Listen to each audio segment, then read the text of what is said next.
We often hear the saying, there aren't enough hours in the day. When schedules are packed, usually what suffers is what? Our sleep.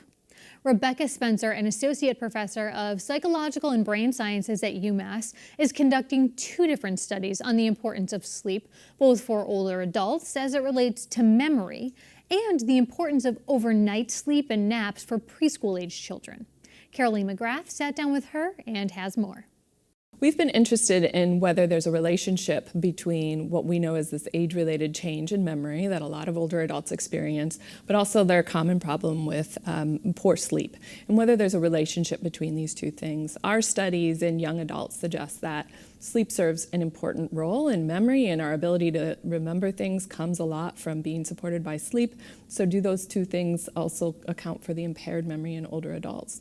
And with our newer work, we're interested in trying to understand what about sleep is so important. And the reason that that's helpful is that it will give us a target for treating things like Alzheimer's disease and mental health disorders, where we also know sleep is impaired. And when you talk about older adults, and perhaps, I hear this a lot, I remember my grandfather used to say this, that he'd get like maybe 4 hours of sleep a night. And for me, I'm thinking 4 hours of sleep, I would be a zombie. I would be horrible. But he would get up, have his coffee, and start his day. How important is it to, I guess, extend that sleeping pattern? Exactly. So this is one of our big unknown questions in the field of sleep, and what excites me about the field of sleep is we don't even know how to measure what sleep need is. So in his case, was 4 hours how much you need? Maybe our need for sleep declines with age, or was that actually causing him some impairment? Some older adults actually seem unmoved by that low amount of sleep, and maybe they're handling reduced sleep better than we do as younger adults. But is there some amount of sleep that we can recommend? So even if sleep does decline, then where's the cutoff there? Is 4 enough, or should we be encouraging somebody like that to get 5, even though 7 hours might be what I need? Right. And what about naps for older adults? Is that something that's helpful, and how helpful is it? So naps is an exciting part of the sleep field, particularly for us, and we've been interested in it both in our older adult work as well as in kids, and we see that naps seem to have this function for memory and cognitive abilities across the lifespan. And the exciting part about that is if naps can help supplement that cognitive ability for an older adult or even kids, then that's a great thing to target when we're trying to improve sleep and improve cognitive abilities for somebody like an older adult.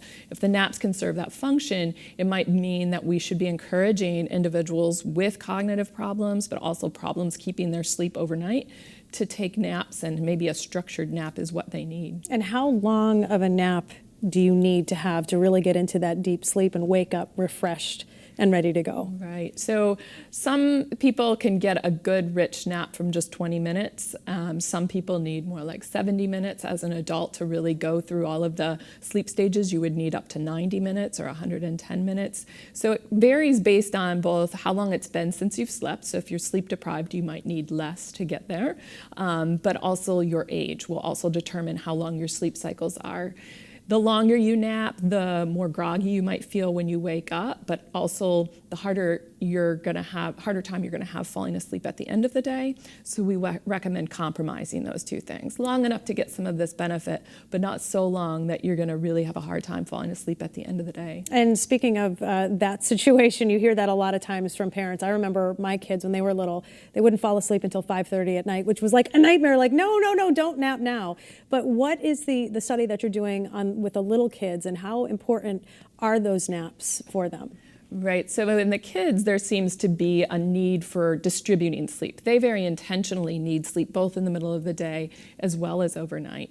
And that middle of the day sleep, if it's too close to overnight sleep, as you've observed, it can be hard to get them to fall asleep at the end of the day. But at the same time, you've probably also recognized if they don't have the nap at all, there's a lot of emotional dysregulation, and they get hard to work with, hard to convince to do anything Tantrums, at that point. yes. So how long that nap should be, it should both be, again, long enough to be able to accomplish, these cognitive goals that I think naps can serve, but also not too long, but not too late, so that they can't fall asleep at night.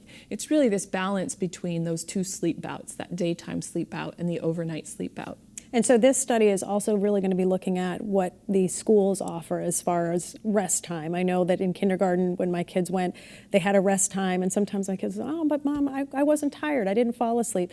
How important is that to work into a day of school? Yeah, so we're very interested in this question. We've already shown in our original work that naps serve this cognitive function just like we see in adults, that naps benefit memory, and now we see they also benefit emotion regulation, which all contributes to the early education goals that we have for preschool children. So the naps seem to be important. It seems to be that those kids with less brain development are the ones that have even more need for a nap, and that's why they can eventually grow out of it as the brain matures.